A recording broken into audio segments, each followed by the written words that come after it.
예, 오늘도 신년이 시작되고 벌써 1월의 중순이 되었습니다. 예, 작심삼일이라고요? 혹시 신년에 여러분들 계획 세우셨던 것 중에 혹시 벌써 포기하신 것 있으십니까? 뭐 다이어트를 한다든지, 또는 뭐 이번에 하루에 성경을 3장씩 꼭 읽어야지, 뭐 이런 거라든지요. 항상 보면요, 이러한 계획들이 보통 한 이틀까지 가다가 사흘째 되는 날 깨진다 그래서 작심삼일이라 그러죠. 저희 사람도 그저께부터 운동하기 시작하는 것 같은데, 오늘 딱 3일째인데 오늘 깨질까 안 깨질지 모르겠어요.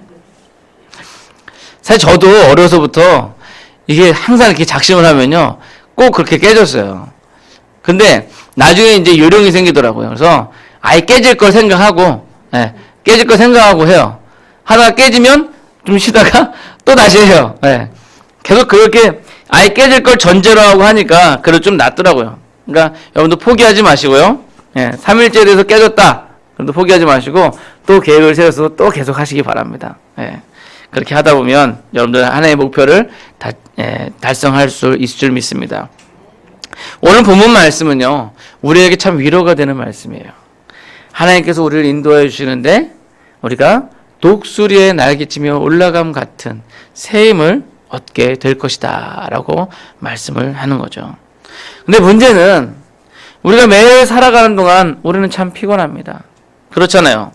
저녁에 집에 들어오면 만사가 다 귀찮고 잠만 자고 싶어하는, 그게 밖에서 일하는 남편들의 심정이죠. 또 밖에서 일하는 여자분들도 마찬가지죠. 근데 그러한 마음도 못 알아주고 우리 애들은 그냥 계속 엄마 이거 뭐야, 아빠 이거 뭐야, 계속 귀찮게 하죠. 어떻게 보면 이것이 아이들 키우고 있는 일반적인 가정집의 그림이다 라고 할 수 있을 것 같습니다. 그렇다면 우리는 왜 이렇게 피곤한 삶을 살고 있는 것일까? 하나님께서 말씀하신 독수리의 날개침 같은 그러한 새 힘은 어디에 있을까? 그런 회의감이 들 때가 있습니다. 여러분, 그러나 오늘 본문 말씀을 통해서 여러분들이 이 독수리의 날개침 같은 그 새 힘을 받으셔서 피곤한 여러분들의 삶에 위로가 되시기를 소원합니다. 자, 먼저 왜 우리는 이런 피곤한 삶을 살고 있는 것일까요? 왜 독수리의 날개침 같은 새 힘이 우리에게 없는 것일까? 그것은 오늘 본문 27절을 보시면요, 야곱아 어찌하여 내가 말하며 이스라엘아 내가 이르기를 내 길은 여호와께 숨겨졌으며 내 송사는 내 하나님에게서 벗어난다 하느냐. 이 말씀에 그 실마리가 있습니다.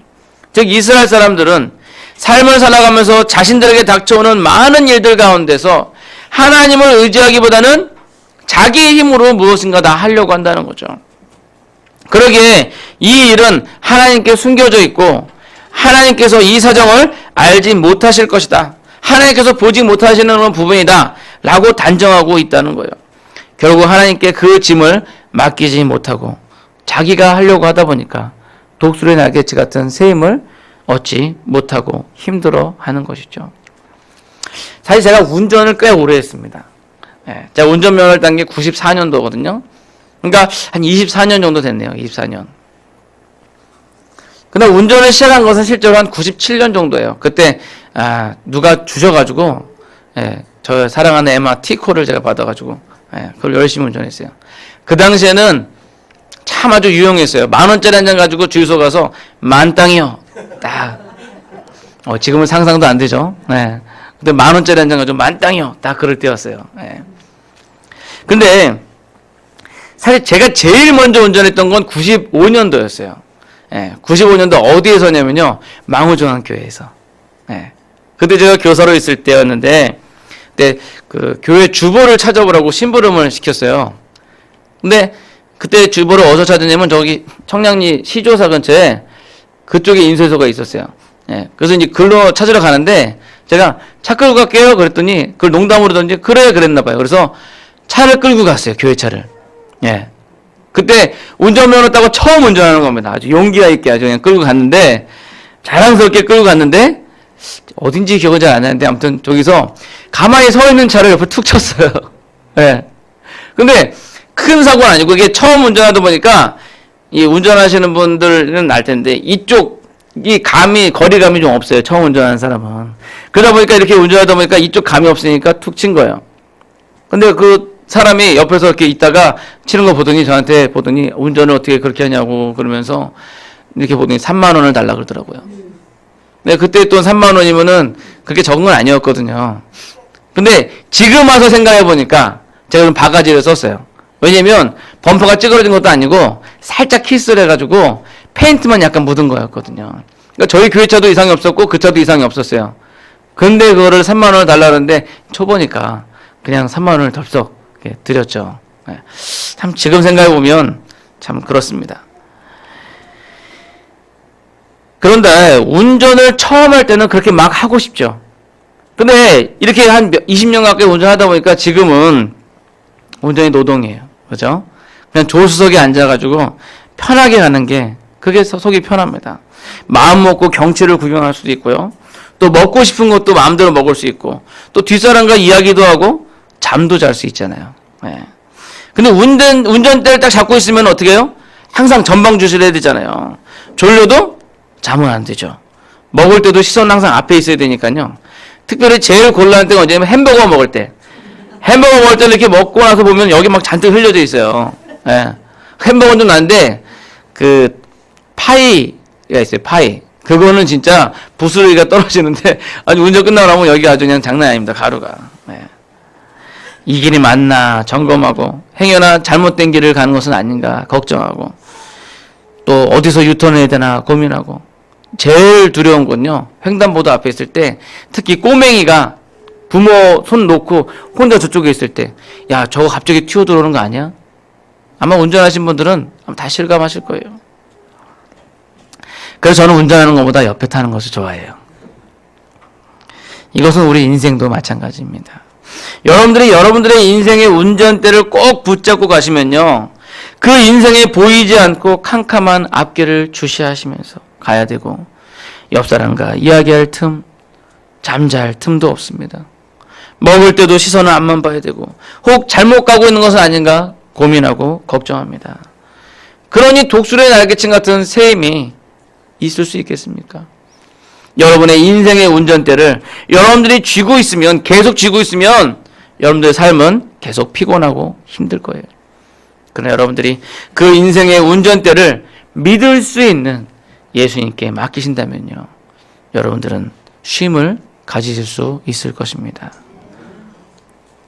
결국 우리가 독수리의 날개침 같은 그 세움을 받지 못하는 건요. 우리가 믿지 못하고 있기 때문에 신뢰하지 못하고 있기 때문이에요. 믿고 우리의 인생의 운전대를 맡기면 되는데 믿지 못하니까 내가 그냥 계속 운전대를 잡고 있는 거죠. 예전에 제 친구 때 전수사 시절이죠. 제가 통신 신대원 다닐 때인데 그때 운전면허 시험을 봐야 된다고 할 때였어요. 근데 그때는 그러니까 제가 시험 볼 때는 그냥 필기 시험 보고 그다음에 코스 시험 그래가지고 S자 후진이 제일 어려웠었거든요. 아마 여러분들 아마 다 그걸 기억하실 거예요. 근데 저 다음 때인가 바뀌어가지고요. 코스도 보고 주행도 봐야 됐어요. 저 때는 도로 주행은 자기가 그냥 하고 싶으면 하고 하기 싫으면 안 해도 되는 그런 상황이었었는데 이제 법이 바뀌어서 주행도 하나의 시험에 들어갈 때였죠. 근데 그 친구가 코스까지는 합격하고 주행 시험만 남겼을 때요. 그러니 얼마나 운전하고 싶겠습니까? 그래가지고 제가 그 총신대학원 저 양지에 있습니다. 양지에서 이제 양평으로 갈 일이 있었는데 그때 한번 운전하라고 운전대를 줬어요. 그랬더니 이게 운전하더라고요. 근데 참 제가 성격이 그래서 그런지 운전하는 동안 저 옆에서 잤어요. 네, 아주 푹 잤습니다. 근데 나중에 양평에 왔는데 친구가 깨우더라고요. 그러면서 저한테 얘기하더라고요. 야, 너 참 대단하다. 네. 왜냐면 양지에서부터 양평까지 가는데 그 곤지암을 해가지고 산을 넘어서 오거든요. 길이 완전 꺼불꺼불 하는 거예요. 그러니까 애가 초보니까 꼬불꼬불한 그 되게 위험한 길인데 거기 막 브레이크도 몇 분 밟고 그랬는데 거기서 고개를 막 좌우로 앞뒤로 막 이러면서 쿨쿨 거기서 잘만 자더라는 거예요. 얼마나 얄미웠던지 정말 때려주고 싶더라고. 자기는 막 긴장돼가지고 막 이러는데. 네. 근데 여러분 맡기면은요 믿으면 편해져요. 네. 제가 제 친구를 믿었겠습니까? 네. 우리 하나님 믿었죠. 하나님께서 나를 사명 주시고 신학교 보내셔서 목회의 길 가게 하시는데 하나님께서 나를 그냥 그렇게 데려가실까? 그런 믿음이 저에게 있었기 때문입니다. 그래서 어떤 상황에서도 저는 꿀잠을 잘 수가 있었던 거죠. 바라기는 여러분들 이러한 강한 믿음으로 여러분들의 마음의 평안을 사탄 마귀에게 빼앗기지 마시기 바랍니다. 또한 우리가 기억해야 할 사실이 있습니다. 그것은 바로 하나님께서는요 우리를 돌보심에 있어서 결코 쉬지 않으시는 분이라는 겁니다. 하나님께서는 피곤하지 않으시고 곤비하지 않으시며 명철이 한이 없으신 분입니다. 그러기에 우리를 붙잡고 계신 그 팔을 결코 놓지 않으시는 거죠. 이 믿음에 있어서 가장 기본이 되는 건 뭐냐면요, 그분이 바로 우리를 만드신 창조주 하나님이다라는 겁니다. 종교개혁자 칼빈은 하나님에 대한 지식을 두 가지로 얘기했어요. 하나는 창조주 하나님에 대한 지식, 또 하나는 구속자 하나님에 대한 지식. 거기서 이 창조주 하나님에 대한 지식이 아주 기본이 되는 거예요. 오늘 본문 말씀에서도 보면 영원하신 하나님 여호와 땅끝까지 창조하신 하나님을 너희가 알지 못하느냐라고 반문하고 있습니다. 따라서 신앙생활에서 가장 기본이 되는 성경 구절은요, 창세기 1장 1절이에요. 태초에 하나님이 천지를 창조하시느니라. 이 창조주 하나님에 대한 이 기본적인 믿음이 없이는요, 우리의 신앙은 사실상 사상 누각과 같아요. 1층 없는 공중에 떠있는 그러한 건물과 같아요. 오늘날 일부 지식인들은요, 진화론을 받아들이는 것이 우리의 신앙에 있어서 아무 문제가 없다라고 얘기를 해요. 그들은 창조론은 하나의 믿음, 신화, 전설일 뿐이고 진화론이 과학이라고 이야기를 합니다. 따라서 종교의 영역과 과학의 영역을 따로 구분되어야 한다라고 얘기해요. 그래서 창조론은 과학이 아니라 과학적으로 얘기하는 것 자체가 무의미하다라고 이야기를 합니다. 그러나 여러분, 우리 성경에 기록되어 있는 이 말씀이요, 우리 살고 있는 이 세상과 멀리 떨어져 있는 다른 세상이 아니에요. 우주저편 다른 혹성에 대한 이야기를 여기에 언급하고 있는 게 아니라 바로 지금 우리가 살고 있는 이 세상의 이야기가 바로 여기에 있는 거죠. 따라서 이것을 분리한다는 것 자체가 성경의 역사성을 부인하는 거죠. 그래서 그들은 마치 성경을 하나의 그리스 로마 신화와 같은 그런 전설로 만들어요. 여러분, 예전에 저희 아버지 상당히 좋아하셨던 전설의 고향, 이것은 무슨 충청남도 무슨 어디에 있는 무슨 촛대바위 전설입니다. 뭐 그래서 얘기한 옛날 기억나시죠? 저는 그 구미호 나올 때 이렇게 안 보고 눈 가리고 그러면서 살짝 실눈 뜨고 봤다가 아주 그냥 잠 못 자고 계속 그랬어요. 근데 이 성경의 이 창조를 그런 하나의 전설로 만들어 버리는 거예요. 이거 이스라엘의 전설 아니냐라고 얘기하는 거죠. 결국 여러분, 이 창조주 하나님에 대한 믿음이 없이는요, 우린 단지 종교 활동을 할 뿐이지 믿음 생활을 하고 있는 것이 아니에요. 이러한 종교 활동으로는요, 이런 교회 활동만으로는 우리가 독수리의 날개침 같은 그런 새 힘을 얻을 수가 없는 것입니다. 이 모든 만물을 창조하신 그 하나님께서 우리를 사랑하신다는 것, 이것이야말로 정말 놀라운 고백인 것입니다. 그리고 그러한 분께서 우리에게 새 힘을 주시겠다는데 우리가 힘들어야 될 이유가 뭐가 있어요?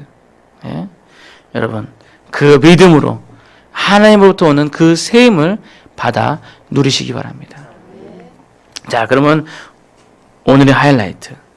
그러면 어떻게 우리가 독수리의 날개침이 올라감 같은 그런 새 힘을 받을 수 있을 것인가? 하나님의 존재를 믿고 또한 그 하나님께서 온 우주를 창조하신 창조주이심을 믿는다면 사실 무엇이 문제겠어요? 그분께 운전대를 맡기면 모든 것을 창조하신 주님께서 다 알아서 우리의 인생을 핸들링 하시지 않겠습니까? 근데 여기에 또 다른 진리가 있어요. 뭐냐면요, 하나님을 진실로 믿는 사람들에게 고난이 없는가? 하나님을 진실로 믿는 사람들은 피곤하지 않는가? 그렇지 않다는 거죠. 피곤하고 지칠 때도 있고 고난이 오기도 합니다. 욥이 그랬고요, 예수님도 그랬어요. 예수님도 고난을 당하시고 십자가에 죽기까지 하셨습니다. 여러분, 오늘 말씀이요, 우리가 잘못 오해하시면 안 돼요. 오늘 말씀이 우리에게 슈퍼맨 같은 그런 괴력이 생겨가지고 우리가 막 과로를 하고 막 그렇게 해도 정말 피곤하지 않고 막 그런 말이 아니에요. 여기서 포인트는요, 여호와를 앙망하는 자, 이 악망하다는 말이 무엇일까요? 예전에 악무한다, 찬송에도 악무한다 그랬는데 이 악망한다는 말이 사랑하며 기다린다는 뜻이에요. 예, 사랑하며 기다린다. 야곱이 삼촌 집에서 라헬을 위해서 7년을 일했어요. 삼촌이 속였죠. 라헬을 준다 해놓고 그 언니 레아를 신혼방에 집어넣었어요. 깜짝 놀라서 따지니까 삼촌이 얘기합니다. 우리 풍습에 언니를 먼저 시집 보내야 되는 풍습이 있다. 자, 그러면 네가 7년을 더 일하면 내가 라헬까지 주마. 근데 성경에 뭐라고 했어요? 야곱이 라헬을 사랑함으로 7년을 수일처럼 여겼더라. 사랑하는 사람을 기다리는데 7년을 마치 수일처럼 여겼다는 겁니다. 여러분, 사람의 구조는 참 희한해요. 한번 생각해 보십시오. 전단지 돌리는 알바라는 거예요. 예, 요즘 요 앞에 지나가는 사람들도 아주, 특히 명함 돌리는 사람들은 기가 막히더라고요. 그냥 3장씩 쫙 던지니까 무슨 카드 날아가듯이 쫙 날아가요. 예, 기가 막히게 던지더라고요. 제가 여보시오 하지 마시오 하기도 전에 벌써 쫙 뿌리고 벌써 갔어요. 대단하더라고요. 근데 그렇게 하루 종일 이렇게 한 몇 시간 전단지 돌리고 나면 힘들잖아요. 지치잖아요. 근데 여러분, 산책을 한다 생각해 보세요. 운동으로 3시간 동안 산책한다 생각해 보십시오. 얼마나 상쾌하고 기분 좋아요. 예? 막노동, 시멘트 지면서 노동하는 사람들 힘들죠. 여러분, 헬스장에서 시멘트보다 더 무거운 50kg 지고 운동하는 사람 힘들지만 차원이 틀린 거예요. 예? 예전에 이런 이야기가 있었습니다. 한 사람이 밤에 냉동고 안에 갇히게 되었어요. 이 냉동고 안에 갇혀가지고, 근데 이제 그 주인이 이제 아침에 돼야지만 와가지고 냉동고 문을 열 텐데, 한 10시간 정도 거기 있었다는 거예요. 근데 이 사람이 거기다 너무 괴로워가지고, 막 춥고 막 그래가지고, 죽어가면서 거기다가 손톱으로 글씨를 썼대요. 그래서 자기가 어떻게 죽어가고 있는지. 아침에 주인이 와가지고 문을 열어보니까 그 사람은 거기서 죽어 있더래요. 그 원인은 동사, 얼어 죽은 거예요. 근데 놀라운 거는 그날 그 냉동고는 배선이 망가져가지고 작동이 안 되는 냉동고였어요. 그 냉동고의 온도는 약간 좀 서늘하긴 하지만, 왜냐면 거기에 얼음들이 있고 거기에 고기들이 있으니까 서늘하긴 하지만 얼어 죽을 정도의 온도가 아니었다는 거예요. 근데 이 사람은 약간 춥고 그러니까 냉동고가 되는 줄 알고 자기 자신이 거기서 그렇게 실제로 그렇게 얼어 죽었다는 거예요. 네. 결국 그 사람 마음 먹기에 따라서 물리적으로도 그게 작용을 한다는 겁니다. 여러분, 바보 빅터라는 책이 있습니다. 그 호아킴 데 포사다라는 사람이 쓴 책인데요. 이 실화를 바탕으로 한 책이에요. 거기에 나온 사람이 국제 멘사 협회장이었던 빅터 세르비아코프라는 사람이에요. 이 멘사, 국제 멘사가 뭐냐면요, 이 세계에서 머리 좋은 사람들만 모아놓은, 그 IQ 높은 사람들만 모아놓은 데요. 근데 이 사람이 자신의 그 어렸을 때를 회고하면서 쓴 글이 있어요. 그게 뭐냐면, 어렸을 때 초등학교 시절에 IQ 검사를 했는데 73이 나왔대요. 이 73이면 거의 원숭이 수준인 거죠. 예. 근데 이 사람이 좀 약간 말을 더듬는 그런 게 있었어요. 그래서 선생님이 너 IQ 73이다 라고 얘기해주고, 애들도 막 아유 바보 빅터 놀린 거죠. 말 약간 더듬고 그러니까. 그러니까 이 사람도 자기가 평생 바보라고 생각을 했어요. 자기는 바보다. 그래서 정말 바보처럼 그렇게 살았어요. 근데 17년이 지난 후에 보니까 선생님이 기록을 잘못 본 거예요. 173이었는데 그걸 73으로 착각을 해서 그렇게 얘기해 준 거죠. 그래서 이 사람이 17년이 지난 후에 자기 IQ가 173인 것을 알고, 이 사람이 거기서 다시 한번 그 성공을 해가지고요, 결국 이 사람이 그 1982년도에 국제 멘사 회장이 되었어요. IQ 높은 사람들. 그러니까 멘사가 처음 창설된 거는 세상에 머리 좋은 사람들 모아가지고 뭔가를 하자 그런 건데, 점점 이게 희미해졌었거든요. 근데 이 사람이 회장 때, 이 사람이 총무 때 딱 여기 와서 일을 하면서 이걸 부흥을 시켜가지고 많은 사람들이 가입하게끔 여러 체계를 잡았던 사람이에요. 그래서 1982년대 명예회장에 뽑혔던 사람이에요. 세계 똑똑한 사람들 모이는 곳에 명예회장으로 뽑혔던 사람인데, 그 사람이 어렸을 때 바보 빅터라고 놀림을 받고, 정말 자기는 바보라고, 그래서 계속 실패를 거듭하고 그랬던 사람이었다는 거죠. 예. 선생님이 잘못 가르쳐준 네 IQ 73이야. 173을 잘못 알고 네 IQ 73이야. 내게 얘기했던 그 말 한마디 때문에 이 사람은 17년 동안 바보로 살았던 것입니다. 결국 뭐냐면요. 우리의 마음이 우리의 육체를 지배할 수 있다는 겁니다. 여러분, 이처럼 우리가 마음 먹기에 따라서 우리의 삶이 활기찰 수도 있고요. 암울할 수도 있는 것이에요. 따라서 우리가 하나님을 앙망하는 자는 힘든 일이 없다는 얘기가 아니라 힘들지 않다는 것이 아니라 힘들지 않게 여겨진다는 것입니다. 결국 그 힘의 원천이 어디인가? 바로 여호와 하나님을 앙망하는 것이죠. 네. 그렇잖아요. 네. 여러분 초등학교 때 선생님이 뭐 지금은 좀 틀리지만 저희 때는요 초등학교 때 선생님이 야 누구야 너 가서 선생님 교무실에 출석부 좀 가져와. 그러면 신나게 뛰어갔어요. 와 선생님이 나를 시키신다. 네. 신나게 뛰어갔어요. 근데 여러분 그 선생님을 싫어하는 사람이잖아요. 그러면은 아이씨 왜 나를 시켜 주번도 있는데 이러면요 그게 힘든 거예요. 여러분 교회 일도 마찬가지예요. 교회 일도 막 열심으로 하면요 그게 안 힘들어요. 근데 이게 짐으로 생각하잖아요. 그러면 그때부터는 이게 노동이 되는 거예요. 하나님을 사랑하는 마음에 하면요 이게 야 하나님께서 나에게 이걸 시키셨어. 하나님께서 나에게 이걸 주셨어. 기쁜 마음으로 하는 거죠. 그런데 그게 그런 마음이 없으면 이게 짐이 되는 거야. 아 이거 오늘 또 교회 가면 또 주일학교 교사부터 성가대부터 하루 종일 봉사해야 되는데 그걸 보면 실제로 여호와를 앙망하는 자에게 하나님께서 독수리 날개침 같은 샘을 주시는 것을 알 수 있다는 거 아니에요. 여러분들 예전에 그랬잖아요. 저도 예전에 그랬어요. 예전에 중고등부 학생회장 때 청년부 때 정말 아침 일찍 와가지고 아침부터 와가지고 주일학교 교사 성가대 또 중고등부 예배 그다음에 또 오후 예배 그다음에 중간에 또 무슨 뭐 중고등부 또 학생회의 뭐 그래가지고 아침부터 와가지고 저녁 늦게까지 그러고 주일을 보냈어요. 그래도 하나도 안 힘들고 즐거운 거죠. 그리고 학교 가면 계속 교회 생각나고. 그게 뭐예요? 결국 여호와를 앙망하는 자는 샘을 얻으니 독수리 날개치며 올라감 같을 것입니다. 여러분 하나님을 사랑함으로써 라헬을 사랑함으로 7년을 수일처럼 여겼던 것처럼 하나님을 사랑함으로써 이 세상에서의 힘든 여정이 결코 힘들지 않게 되는 것입니다. 여러분뿐만 아니라요. 그냥 이것이 어떤 우리가 마음으로 뭐 그렇게 된다는 것만 아니라 29절 말씀을 보니까 피곤한 자에게는 능력을 주시며 무능한 자에게는 힘을 더하신다. 우리 주님께서 약속하고 계셔요. 다시 말하면 우리가 일을 할 때 이게 당장 그냥 이건 힘들지 않아 그렇게 우리 자신을 세뇌시켜가지고 그렇게 하는 것이 아니라는 거예요. 그렇게 세뇌시켜가지고 하면 그렇게 세뇌시켜서 과로를 하면 결국 어떻게 돼요? 우리 건강에 이상이 오잖아요. 그러나 그런 세뇌시켜서 하는 것이 아니라 정말 하나님께서 우리에게 그런 건강을 주신다니까요.